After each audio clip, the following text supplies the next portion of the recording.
So hello everybody, and thanks for joining me again here at The Good Life. I'm Steve, and yeah, I'm your friendly neighborhood retiree living down here as an expat in the Dominican Republic.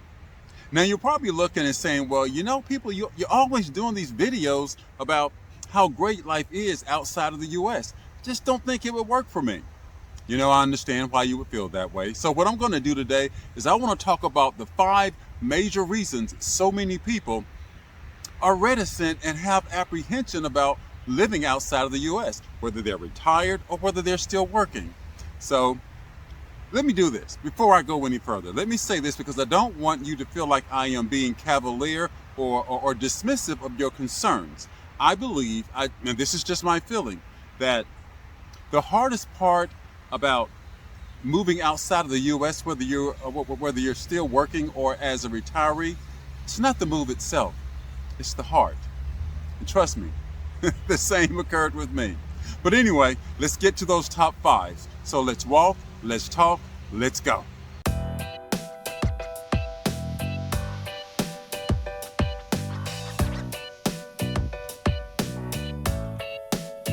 Number 1, patriotism. This emotional attachment we have with the homes that we grew up in. And I get it. Let me wipe this sweat. It's getting a little hot out here. You know, I would pick the heat of the day, or the top of the heat of the day, to get out. Sun's directly above me, but it still feels good. But this attachment we have to our homes that we grew up in, and don't get me wrong, I get it, because I'm an American, and the thing about being an American is it's not just the country, it's your home. It's where you raise your children. It's where you built your careers. It's where you, it's where you created all of your memories. And I get it. It's a toughie.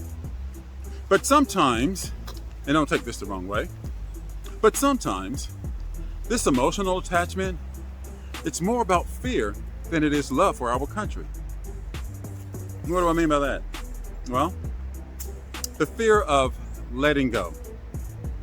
And sometimes letting go is exactly what we need to live a better life, a happier life, a healthier life, and a longer life. Listen, when I moved to the Dominican Republic, it's not like I gave up my citizenship. I am still an American. But I chose to expand my borders. Yeah, expand my borders and explore my options. That's what I'm doing. I'm exploring my options, and I have the option of a globe that's 365 degrees around, and all of it is there for me to explore. All of it is there for me to engage in, to partake in, to experience. And so, although we love our countries, and I understand that you do, you're not an evil person for wanting to explore the world and see what is best for you. So, that's all we have on this emotional attachment that we have to our countries. Yes, still be a member of your country, still be a citizen, still support your country. But go ahead and see what it is that the Father has created, because it's beautiful out here, and I hope that you'll get to enjoy it. So let's go on to number 2, peer pressure. So when it comes to peer pressure, we all have people that influence us across our lifetime, right? Our parents, our cousins, our friends, our co-workers, and they will all want to give you their advice on what they think you should do. You know how it is. You tell someone that you're close to that you're thinking about living outside of the US, right? And what's the first thing they say? Well, are you sure? Is it safe? Would you really want to leave all that you've known and grown up to? I mean, you grew up here. Are you sure you want to leave all of that behind? Well, they mean well. In many cases, they do.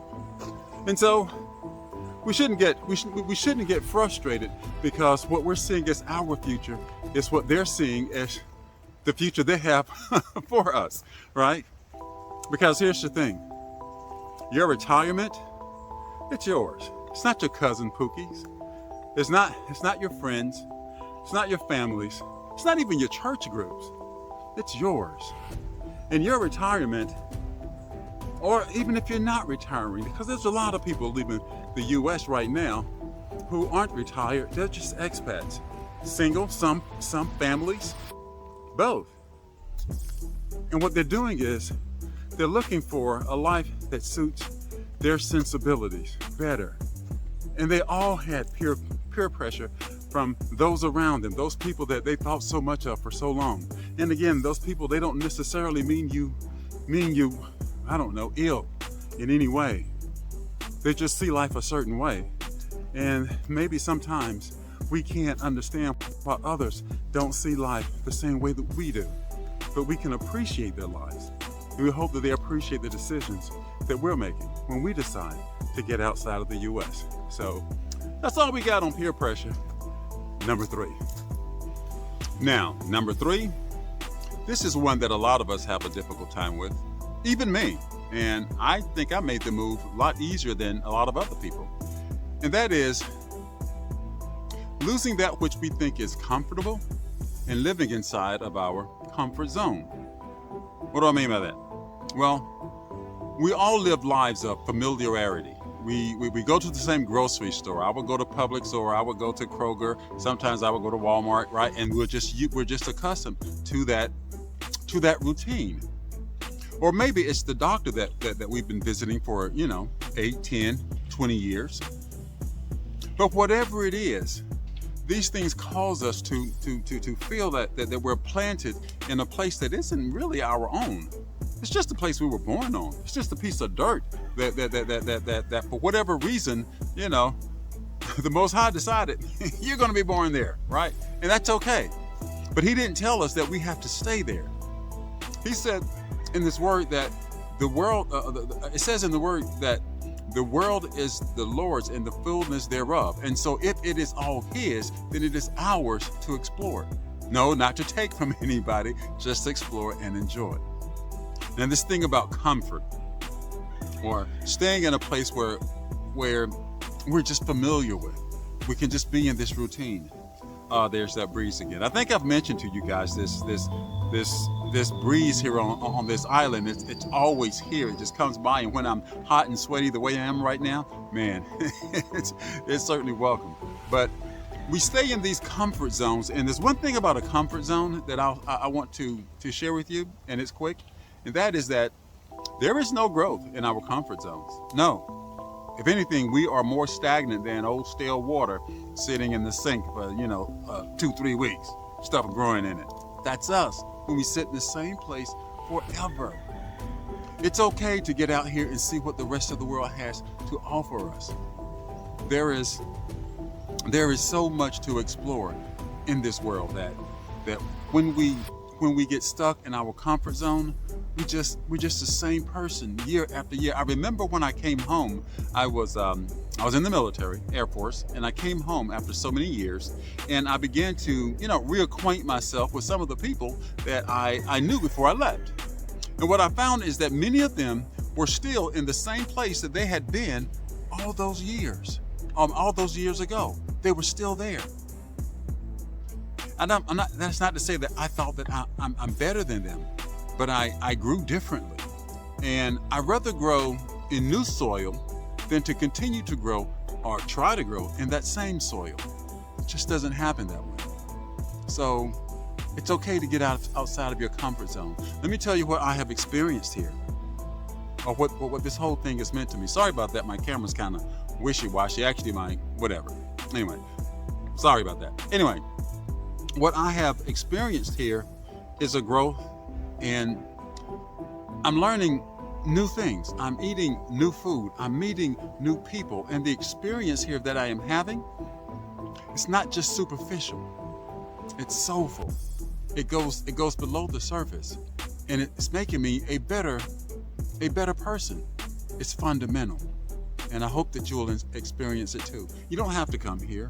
There are many places where you can go. And I'm actually creating, or in the midst of I'm thinking about creating another video where I'm talking about the other places on this side of the planet that you can visit to become an expat. You don't have to go to the other side of the planet. Some of us just don't want to. And I get that. Well, I didn't, but that'll be coming up soon. And so there's a good reason for you to like, share, and subscribe to this channel, and leave a comment below and hit that notification bell so that the next time the video pops out, you'll be the first to know. number 4. Number 4. Now here's the one you're not going to expect. Cost of living. Yeah, cost of living, because there are hidden costs. I mean, we're all told, because there's so many people making videos about how inexpensive it is to live outside. And so we're all being told that once you move outside of the US, well, life's going to be a lot cheaper for you. Well, if I'm being honest, not necessarily so. I mean, it can be, it should be, but in order for that to happen, you've got to do your homework. It's on you. There's some work you've got to do. I remember when I came down here, and I came like 5 times, so it wasn't like when I moved down here I didn't know what I was getting into.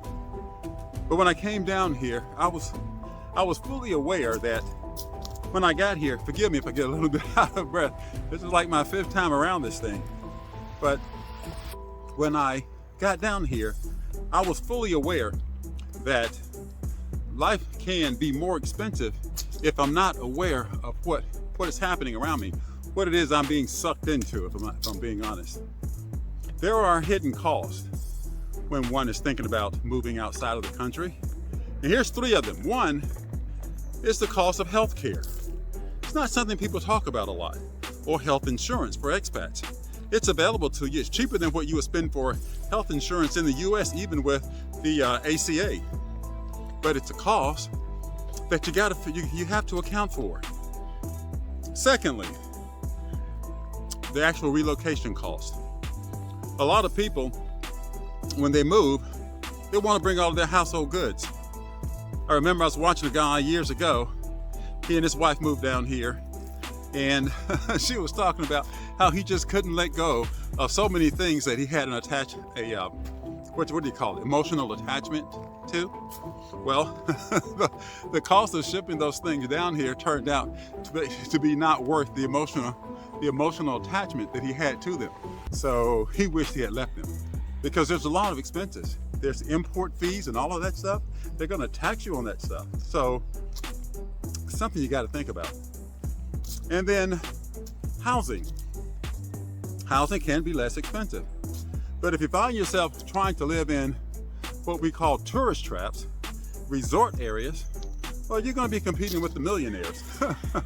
And life can get really expensive when you're doing that, especially when you have a beer budget like mine. So be aware of those things, because some people, they'll sell you a bill of goods, and you're going to end up spending a lot more than you otherwise had thought about. So there's always these, if I can get them in the shot here, you see those back there? Those are roosters. I thought roosters only crowed in the morning. It's the middle of the day, sun's straight up over my head, and these roosters are out here crowing. What's that about? Anyway, so yeah, there is a hidden cost that people aren't familiar with. And so when I say you want to look before you leap, yeah, with respect to the cost, the real cost, I can give you some. I have a video, but it's probably the next video I do, so that's a good reason for you to like, share, subscribe, hit that notification bell so that you'll know when it comes out. But I have a video coming out that I'll give you the actual cost, my cost for living here. And you can spend more or less depending on whatever you want to do. No, I don't care. But you need to know these things. You need to know these things. And when you do, then you can make that move with confidence, because you deserve to know what it is you're getting into. So do your homework. Make sure you know, look before you leap. Then make that move and enjoy your life. Number 5. So, number 5. Now this one is the heartbreaker, and that is disbelief. Disbelief for a number of reasons. People disbelieve because we have this reflexive attitude to say no to even things we don't understand. And that's okay. I have it too, right? Is that just an American thing? But disbelief. We don't believe that life can be as good as these people living overseas making these videos like I'm making today, telling us that life can be better for us than it is in the US. I mean, because after all, it is America, right? It's America. It can't be any better place. It's God's country. Hey, it's God's planet. All right. But there's so many people who make videos out here on these YouTube streets. Let me pull this in a little bit and relax for a minute. There are so many people out here making these videos out here on YouTube telling you that life can be so great. And you don't believe it.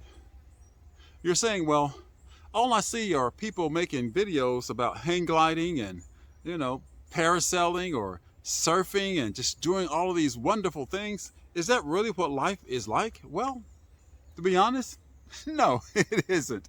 That isn't their real lives. They're giving you the highlights, okay? I can make it a point to go out every week and create a video showing some exciting thing that I'm doing, and you'll think I'm doing that 7 days a week, and I'm not. Okay? That's just not how life works. Life is like this. You see this around me? This is like a 15-minute walk from where I live, and I walk up here. Sometimes I drive, and I come up here and I walk and I get my steps in, right? This is life. This is life. This is what life really is. Life is going to the grocery store and getting food, right? Shopping for food. We still have to do that. I'll take you on one of those excursions at some point down the road. Life is going to the mall and maybe, buying a pair of sneakers or whatever you have to do, or just going and walking around and enjoying life. You're not always out doing these exciting, fifth level things, right? Life is life. And they promote that in many cases to make you think that, they're living these lives. And what? For clicks and views? I love to get more clicks. I love to get more views, right? I love to increase my subscriber base. I mean, that's why I make the video. But at the end of the day, I'm not going to fabricate something. It's going to be real if I do it. I'm too old. I'm too old to be out here creating and fabricating this life that I'm not living. I'll show you what I'm really doing. This is it. And so you can believe that, all right? The disbelief that maybe we're not worth it. And that's the real heartbreaker. You know what I mean? That we're just not worth all these things that people say that we can have. Well, I think you are. If you've done the work, if you set aside something, maybe you got some kind of an income. And I'm going to do a video. I think it'll be the next video that I do, that I'll talk to you about what my actual expenses are, so that you can see what that is. And then if you're able to do that and still have something left over to set aside, even though you're retired, still saving, trying to anyway, then like this video, subscribe to this channel, hit that notification bell so that you know when the next video pops up, because I got a lot more stories to tell. But a lot of us just don't believe that we are worth it, that we've done enough, that it's ours to have. Well, it is. It is. If you've done the work, if you set aside what you need to set aside, if you're not going out, rob, rape, steal from everybody you can get your hands on, then yeah, a better life is due you. So go ahead and have it. Listen, I don't know who you are. I don't know where you're from. I don't know where you are, okay? But I know that your retirement is yours. It shouldn't be it shouldn't feel like a trap. And I know that it does for so many people financially. But it should be something that is a life that you can enjoy and live on your own terms. You've done the work, you put in your time, and the time is now for you to go ahead and have that retirement that you dreamed of, right? So, listen, I'm just a YouTube guy. I don't know a whole lot, right? But I do know this, and I'll share it with you every time. And that is that you and I, look, we are fearfully and we are wonderfully made in the image of our Creator. I know that for certain. So listen, thanks for joining me. This is The Good Life. I'm Steve. I'll see you next time.